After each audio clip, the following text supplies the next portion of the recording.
बाढ़े असुर अधम अभिमानी।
तुलसीदास ने लिखा कि जब जब होए धर्म के हानि और बाढ़े असुर अधम अभिमानी, तब तब प्रभु धरि विविधि शरीरा हरहु कृपा निधि सज्जन पीरा।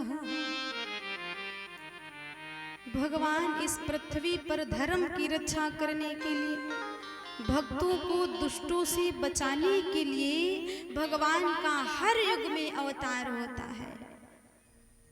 यदा यदा ही धर्मस्य ग्लानिर्भवति भारत अभ्युत्थानं धर्मस्य तदात्मानं सृजामि। हर सतयुग में भगवान का प्राकट्य पृथ्वी पर हुआ वराह के रूप में। त्रेता युग में भगवान आए राम के रूप में, किसको मारने के लिए? किसको? रावण को।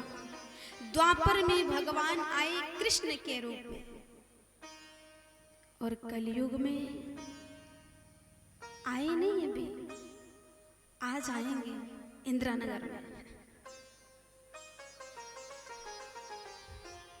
कलयुग में भगवान का प्राकट्य होगा, लेकिन कब होगा? क्योंकि कलयुग की जो आयु है बड़ी लंबी है, 4,32,000 वर्ष का है कलयुग। और भगवान कब आते हैं? हर युग के अंतिम चरण में। और ये कलयुग का प्रथम चरण, कलयुगे प्रथम चरणे, यानी प्रथम चरण चल रहा है, अभी दूसरा, तीसरा, चौथा चरण लगेगा ना, तो हमारे प्रभु पृथ्वी पर कल्कि नामक अवतार लेंगे। संभलपुर गांव में एक ब्राह्मण परिवार में भगवान कल्कि नामक अवतार लेंगे, और फिर इस संसार में, इस कलिकाल का जो भी दुष्ट हैं, देखते हैं, राक्षस हैं, उनका विनाश करके सतयुग की स्थापना, यानी धर्म की रक्षा, सतयुग की स्थापना प्रभु करेंगे। तो कलयुग में भगवान आएंगे, लेकिन अभी प्रथम चरण है, पहला चरण है, अभी कलयुग है। और भगवान आएंगे जब घोर कलयुग लगेगा, घोर कलयुग लगेगा चौथे चरण में। अभी कथा हो रही तो कहां से घोर आ जाए, और जिस दिन ये बंद हो गई उस दिन घोर कलयुग, उसमें भगवान आएंगे। चौथे चरण में स्थिति क्या होगी मनुष्य की? पिता जो है पुत्र को नहीं मानेगा, पुत्र पिता को मारेगा, बेटी माँ का अपमान करेगी, सास बहू में झगड़ा होगा, भाई भाई को मार देगा, कत्ल कर देगा, एक दूसरे को देखेगा नहीं, सुख नहीं देखेगा, हे भैया कोई किसी पर दया नहीं करेगा, गंगा यमुना सरयू सूख जाएंगी, सारे तीर्थ स्थल गिर जाएंगे, पृथ्वी की सारी देवी देवता परम धाम चले जाएंगे। ऐसी स्थिति जब भूतल की होगी तब भगवान का आगमन पृथ्वी पर होगा। अभी तो पहला चरण है और मैया पहली चरण में मनुष्यों की आयु कितनी है? कितनी हम सबकी उम्र? 100 वर्ष, 80 मान लीजिए। भाभी जी करें 80 भी नहीं, पता है लग रहा। पहले चरण में मान लीजिए 100 वर्ष मनुष्य की उम्र, और जब दूसरा चरण कलयुग का लगेगा तो मनुष्य की आयु बचेगी 50 वर्ष। कितनी? 50 वर्ष। और जब तीसरा चरण लगेगा ना कलयुग का तो मनुष्य की उम्र बचेगी 25 वर्ष। और जब चौथा चरण लगेगा ना कलयुग का तो मनुष्य की उम्र बचेगी 12.5 वर्ष। कितनी? 12.5 वर्ष की। यानी 12.5 वर्ष का जो पुरुष होगा उसके बाल पक जाएंगे, बूढ़ा हो जाएगा, नाना दादा काका बन जाएगा, नाती पोते हो जाएंगे। 12.5 वर्ष की उम्र। और मैया उम्र ही नहीं कम होगी, हम सबकी जो हाइट है ना, हाइट लंबाई, ये जानते हो कितनी बचेगी? चने का पेड़ देखा है? चने का पेड़ दीदी जी देखी हो? चना, तो चने के पेड़ के नीचे हम लोग खड़े हो जाया करेंगे, खड़े होकर छांव लेंगे बढ़िया, इतने छोटे। वो घोर कलयुग, उसमें भगवान का आगमन।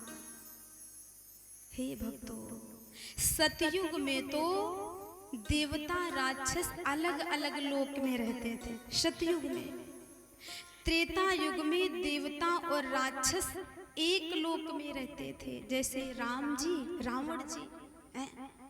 द्वापर युग में देवता राक्षस एक परिवार में रहते थे, जैसे युधिष्ठिर, दुर्योधन, धर्मराज। लेकिन कलयुग में देवता और राक्षस एक शरीर में रहते, जैसे मनुष्य। ये मनुष्य राक्षस है, ये मनुष्य है। तुलसीदास ने लिखा नहीं, कलयुग में कहीं अलग से राक्षस नहीं आएंगे, हमें आप राक्षस बन जाएंगे, अलग से नहीं। लिखा तुलसीदास ने कि माँ नहीं मातु, पिता नहीं देवा, और साधुन सन करवावत सेवा, जिनकी यही आचरण भवानी, और तेहि जानहि निश्चर सम प्राणी। जिनके ये आचरण होंगे वही कलयुग में राक्षस होगा। इस कलयुग में रावण कंस की तरह अलग से नहीं प्रकट होंगे राक्षस, मनुष्य ही राक्षस बन जाएंगे। माँ नहीं मात, पिता नहीं देवा।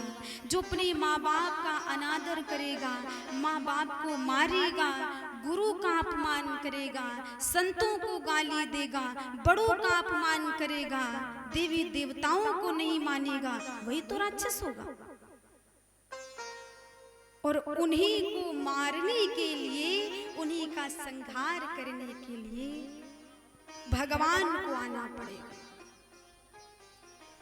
भगवान अपने भक्तों से इतना प्रेम करते हैं कि जब भक्त सताए जाते हैं तब वो पृथ्वी पर आते हैं।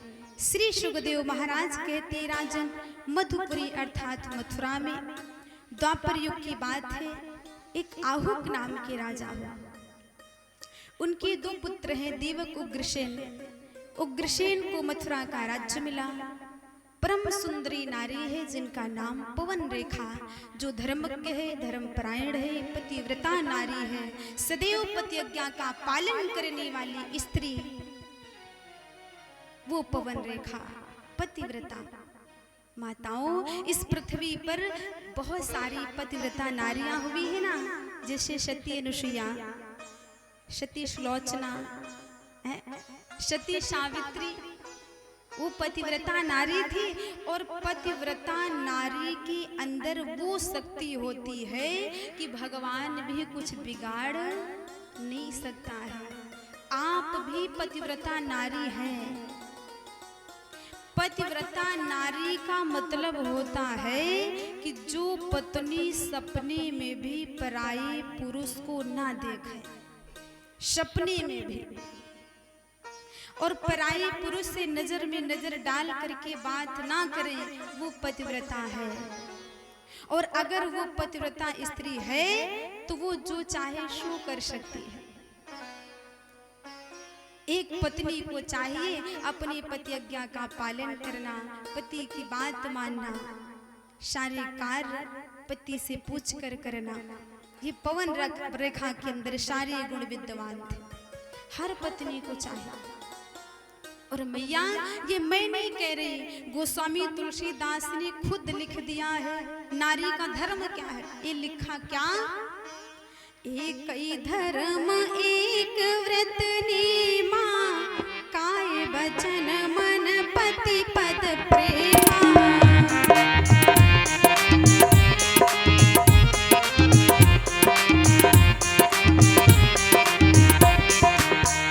एक ही धर्म एक व्रत नीमा, काय वचन मन पति पद प्रेमा।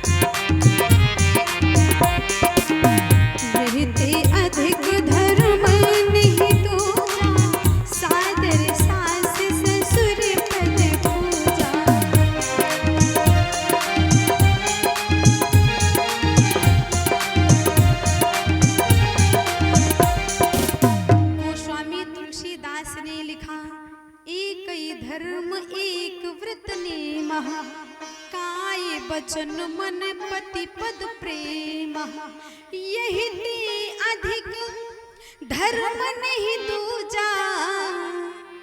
और सादर सास ससुर पद पूजा। एक स्त्री का धर्म है अपने पति की सेवा कर ले, वो चाहे वृंदावन जाए चाहे नहीं। पति बेचारे रोटी को तरस रहे और मैया जी अयोध्या में घूम रही, कहाँ फल प्राप्त होगा? तुलसीदास ने लिखा, एक नारी का धर्म है, बिटिया को बिठा दो, बिठाओ। भैया सभी लोग ध्यान से सुने, हम भी तो जाने इंदिरा नगर में कितनी पतिव्रताएं हैं।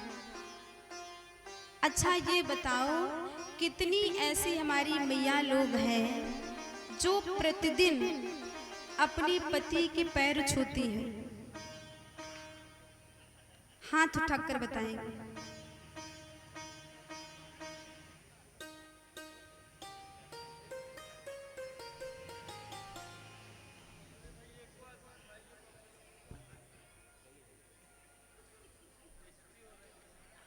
अब सभी लोग आपस में डिस्कस कर रही हैं कि ये उठावे तो हम भी,